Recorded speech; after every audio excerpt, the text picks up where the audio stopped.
नमस्कार। दिन भर की बड़ी खबरों में आपका स्वागत है। मैं हूं अंशिता श्रीवास्तव।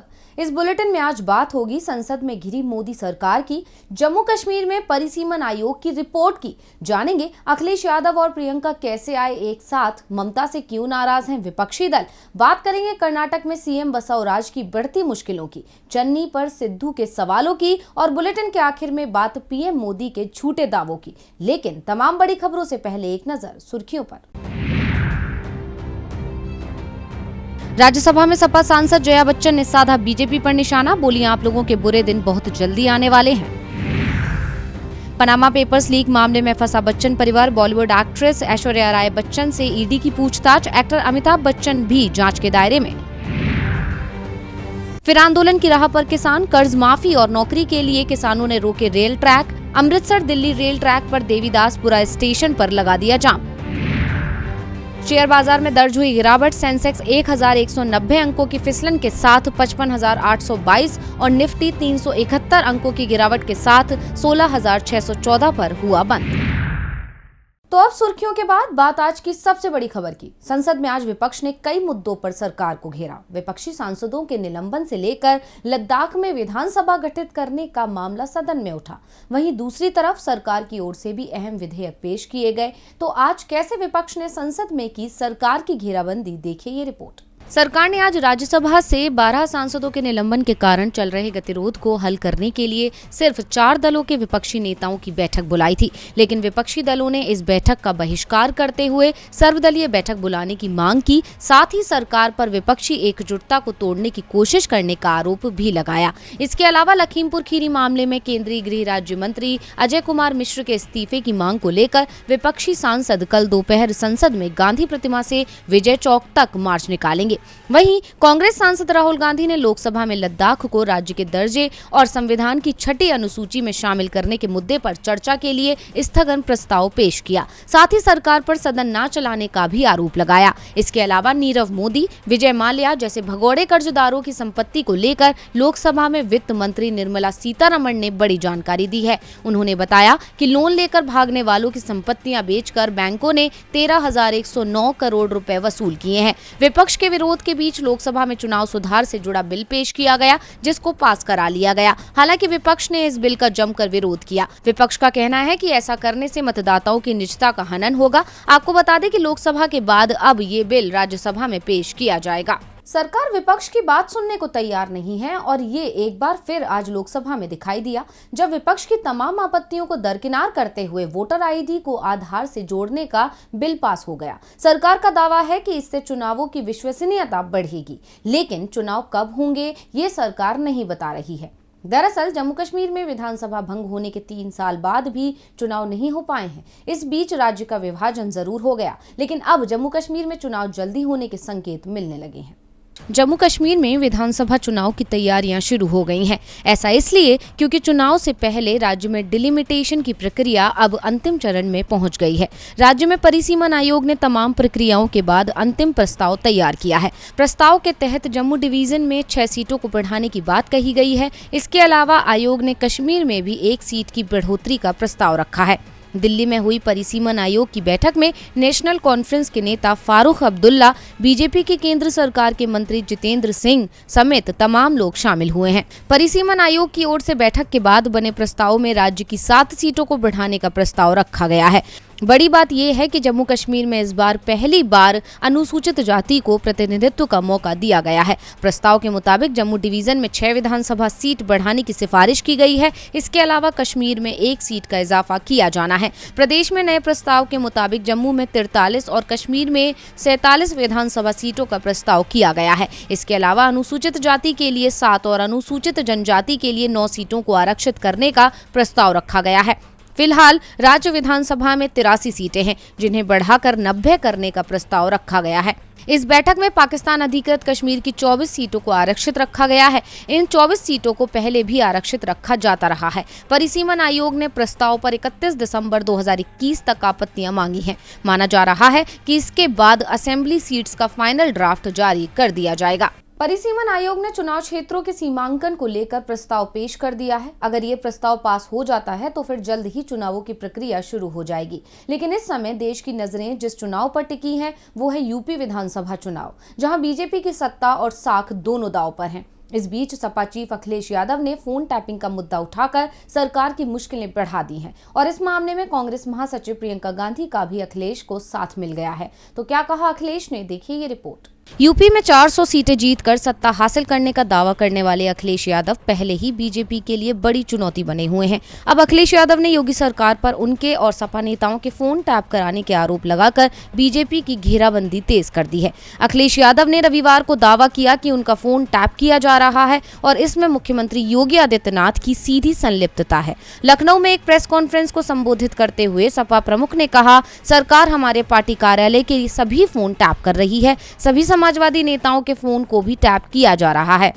मुख्यमंत्री खुद शाम को उन रिकॉर्डिंग्स को सुनते हैं। अगर आप हमसे संपर्क कर रहे हैं तो आप भी रडार पर हैं। पूर्व मुख्यमंत्री के फोन टैपिंग के इस आरोपों पर सीएम योगी ने भी पलटवार किया है और कहा कि उनकी तरफ से ये कृत्य किए जाते होंगे तो उन्हें यही लगता होगा। अब बीजेपी सरकार के मुखिया चाहे टैपिंग के आरोपों से पल्ला झाड़ लें, लेकिन इस मुद्दे को विपक्ष आसानी से नहीं छोड़ेगा। तभी तो कांग्रेस महासचिव प्रियंका गांधी का साथ अखिलेश यादव को मिलता दिख रहा है। प्रियंका ने फोन टैपिंग के मुद्दे पर कहा कि सरकार को फोन सुनने के बजाय काम पर ध्यान देना चाहिए। रायबरेली दौरे पर प्रियंका गांधी ने कहा, सरकार का कर्तव्य क्या है, लोगों के लिए काम करना, वे इसके बजाय फोन टैप कर रहे हैं। अपना काम करने के बजाय आप विपक्ष के फोन सुन रहे हैं। अखिलेश के केस की डिटेल नहीं पता मुझे, लेकिन ये पता है कि जहाँ चुनाव होते हैं वहाँ केंद्र सरकार एजेंसियों के जरिए किसी न किसी को परेशान करती है, क्योंकि मेरे केस में भी इन लोगों ने किया है। तो यूपी चुनाव से पहले फोन टैपिंग का मुद्दा गहराता दिख रहा है। अब देखना होगा कि बीजेपी अपने बचाव में और कौन से तर्क ढूंढ कर लाती है। फोन टैपिंग मामले में बीजेपी फंसती दिख रही है। विपक्ष बीजेपी सरकार के खिलाफ एकजुट दिखाई दे रहा है, जिससे बीजेपी की परेशानी बढ़ती दिख रही है। विपक्षी एकता की कोशिश पूरे देश में हो रही है, लेकिन टीएमसी चीफ ममता बनर्जी अलग ही राह तलाश रही हैं। लेकिन ममता की कोशिशों की हवा विपक्षी दलों ने ही निकाल दी है। एनसीपी शिवसेना के बाद अब एक और दल ने ममता को विपक्षी एकता कमजोर न करने की नसीहत दे दी है। 2024 लोकसभा चुनाव को लेकर ममता बनर्जी ने अभी से तैयारी शुरू कर दी है, जिसके लिए ममता विपक्ष को एकजुट करने में लगी हुई हैं, लेकिन उन्हें लगभग सभी पार्टियों से झटका ही मिल रहा है। उसी कड़ी में अब द्रमुक ने भी ममता की रणनीति को गलत बताया है।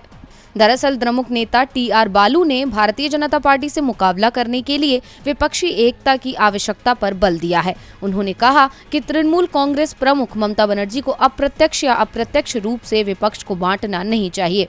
बालू ने कहा, विपक्षी नेताओं को राष्ट्रीय राजनीति पर चर्चा करने के लिए अक्सर बैठक करनी चाहिए, जिसका एक सबसे अहम एजेंडा भाजपा से लड़ाई और उसे हराने पर आधारित होना चाहिए। कौन सा नेता विपक्ष को एकजुट कर सकता है, इस सवाल पर द्रमुक नेता ने कहा कि इस पर फैसला उपयुक्त समय पर लिया जा सकता है और जहां तक द्रमुक का सवाल है तो इस बारे में पार्टी अध्यक्ष एम.के. स्टालिन ही कोई निर्णय ले सकते हैं। बालू ने कहा, कांग्रेस अध्यक्ष सोनिया गांधी, राकांपा प्रमुख शरद पवार और हमारे नेता स्टालिन राष्ट्रीय राजनीति के मुद्दे पर चर्चा के लिए विभिन्न विपक्षी दलों को बातचीत के लिए एक मंच पर ला सकते हैं। उन्होंने ये भी सुझाव दिया कि भाजपा नीत राजग सरकार से मुकाबला करने के लिए संसद में विपक्षी दलों का साझा रुख होना चाहिए।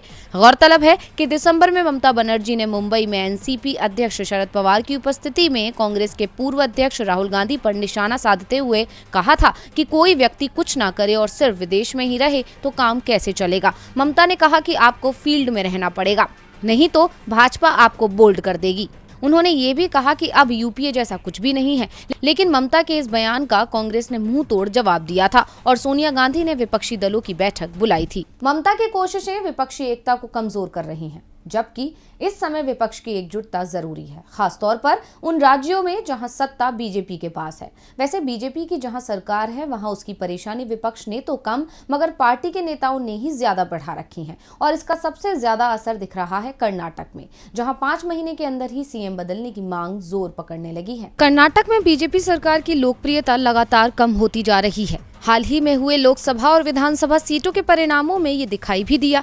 बीजेपी को अपने गढ़ में ही कांग्रेस के हाथों हार का सामना करना पड़ा। विधान परिषद के चुनावों में भी कांग्रेस की सफलता ने बीजेपी की कमजोरी उजागर कर दी है। साथ ही पूर्व सीएम येदियुरप्पा के तेवरों ने भी बसवराज की परेशानी बढ़ा रखी है। इसी बीच हावेरी जिले में अपने निर्वाचन क्षेत्र सिग्गांव पहुंचे सीएम ने लोगों के बीच कुछ ऐसा कह दिया जिससे उनके हटने की अटकनें लगना शुरू हो गई हैं। बसवराज ने कहा कि इस दुनिया में कुछ भी स्थायी नहीं है, ये जीवन अपने आप में ही हमेशा के लिए नहीं है। हम नहीं जानते हैं कि हम ऐसी स्थिति में यहाँ कब तक रहेंगे। ये पद और रुतबा हमेशा के लिए नहीं है। मैं हर पल इस तथ्य से अवगत हूँ। आज बतौर मुख्यमंत्री मैं कह रहा हूँ कि जब मैं सिग्गांव आ गया हूँ तो मैं वही बसवराज हूँ, क्योंकि बसवराज नाम स्थायी है, पद स्थायी नहीं है। बसवराज ने साफ कर दिया कि उनका सीएम पद स्थायी नहीं है और पार्टी कभी भी उन्हें सीएम पद से हटा सकती है। बसवराज भी जल्दी जाने वाले हैं। उनके बयान से तो इसी बात के संकेत मिल रहे हैं, लेकिन संकेत कांग्रेस के अंदर से भी अच्छे नहीं मिल रहे हैं, खास तौर पर पंजाब में, जहां कांग्रेस की सरकार है और यहां चुनावों का ऐलान 1 महीने के अंदर ही हो जाएगा। पंजाब कांग्रेस को प्रदेश अध्यक्ष नवजोत सिंह सिद्धू के बयान परेशान कर रहे हैं। तो अब क्या कहा है सिद्धू ने जिससे बढ़ रही है सीएम चन्नी की मुश्किलें। पंजाब में कांग्रेस पार्टी एक अरसे से खेमेबाजी से जूझ रही है। पहले कैप्टन अमरिंदर सिंह और नवजोत सिंह सिद्धू के बीच रार पैदा हुई, जिसका नतीजा ये हुआ कि कैप्टन ने न केवल सीएम की कुर्सी और कांग्रेस छोड़ी, बल्कि अब अपनी अलग पार्टी बना ली है। अब सिद्धू और नए मुख्यमंत्री चरणजीत सिंह चन्नी के बीच तनाव नजर आ रहा है। पंजाब कांग्रेस कमेटी के अध्यक्ष नवजोत सिंह सिद्धू ने पार्टी के भीतर अपने विरोधियों पर परोक्ष हमला करते हुए रविवार को बिना किसी का नाम लिए कहा कि उन्होंने पहले 2 पूर्व मुख्यमंत्रियों की साजिशों का सामना किया था और अब एक अन्य उनके खिलाफ साजिश रचने की कोशिश कर रहे हैं। सिद्धू ने अपने समर्थकों के बीच ये भी कहा कि कई ऐसे हैं जो मेरे खिलाफ साजिश रच रहे हैं। अतीत में 2 मुख्यमंत्रियों ने मुझे खत्म करने की कोशिश की, लेकिन उन्होंने सत्ता खो दी। अब दूसरा वही कर रहा है, लेकिन वो भी गायब हो जाएगा। यानी सिद्धू ने एक तरह से खुद को सीएम की कुर्सी के लिए चुनौती देने वाला बता दिया और इशारों में सीएम चन्नी को सावधान रहने की सलाह दे दी। इस बीच सिद्धू के प्रमुख रणनीतिक सलाहकार पूर्व पुलिस महानिदेशक मोहम्मद मुस्तफा ने कहा कि सिद्धू को पीसीसी प्रमुख की कुर्सी की जरूरत नहीं है, लेकिन कांग्रेस को सिद्धू की जरूरत है। उन्होंने कहा, जब सिद्धू चुनाव लड़ रहे हैं तो मुझे चुनाव लड़ने की जरूरत नहीं है। अगले साल चुनाव के बाद मुझे मुख्यमंत्री की शक्तियां प्राप्त होंगी, लेकिन सिद्धू को आपके आशीर्वाद की जरूरत है। मैं सभी से अनुरोध करता हूं कि कृपया उनके लिए प्रार्थना करें। मेरी पत्नी रजिया बड़े अंतर से चुनाव जीतेगी, क्योंकि हमने सभी चुनावी वादे पूरे किए हैं। तो एक और कांग्रेस विरोधियों को मात देने की रणनीति बना रही है। उधर कांग्रेस के भीतर ही सीएम की कुर्सी हासिल करने के लिए अलग खेल खेला जा रहा है। क्या कांग्रेस आलाकमान इस खेल पर रोक लगा पाता है, ये देखना होगा। और बुलेटिन के आखिर में बात पीएम मोदी के एक और गलत दावे की।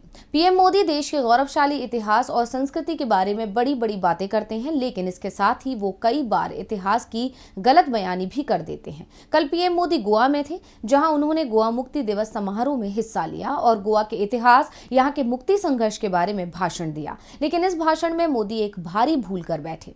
क्या कहा मोदी ने, आइए देखते हैं। आगामी विधानसभा चुनाव जिन 5 राज्यों में होने हैं, उनमें गोवा भी एक है। गोवा पर बीजेपी का शासन है, लेकिन इस बार उनकी नैया पार लगती नजर नहीं आ रही। गोवा में बीजेपी की पकड़ मजबूत करने के इरादे से पीएम मोदी ने यहाँ के मुक्ति दिवस समारोह में हिस्सा लिया, करोड़ों की परियोजनाओं की शुरुआत की और इसके साथ ही बड़ी बड़ी बातों से भरा पूरा भाषण दिया। अपने भाषण में पीएम मोदी ने सरदार पटेल का जिक्र कर इमोशनल कार्ड चलना चाहा। पीएम ने कहा कि देश के पहले गृह मंत्री सरदार वल्लभ भाई पटेल कुछ और समय जीवित रह गए होते तो गोवा पुर्तगाली शासन से काफी पहले स्वतंत्र हो गया होता। अब मोदी जी ने ये बात क्यों कही, इसका कारण तो वही जाने, लेकिन सच ये है कि अगर सरदार पटेल के जीवन के दौरान गोवा को आजादी मिली होती तो भी इसका श्रेय कांग्रेस सरकार को ही जाता, क्योंकि पटेल ताउम्र कांग्रेस में ही रहे। प्रधानमंत्री मोदी ने गोवा पर पुर्तगाली शासन के बारे में कहते हुए एक बड़ी गलती कर दी। मोदी जी ने कहा कि गोवा में पुर्तगालियों का शासन उस समय शुरू हुआ था जब देश के अधिकांश भाग पर मुगलों का शासन था, लेकिन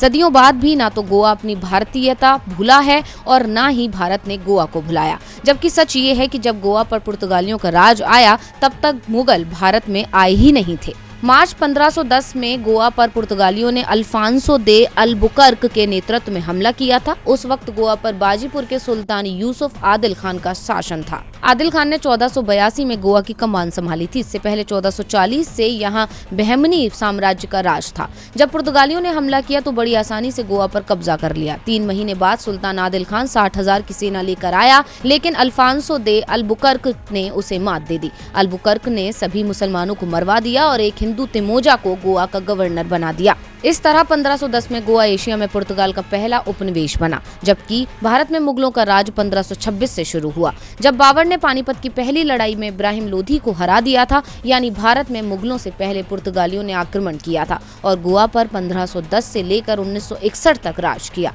मगर मोदी जी के इतिहास में सब कुछ उल्टा पुल्टा दर्ज है। तो आज इस बुलेटिन में बस इतना ही। देखते रहिए डीवी लाइव। नमस्कार।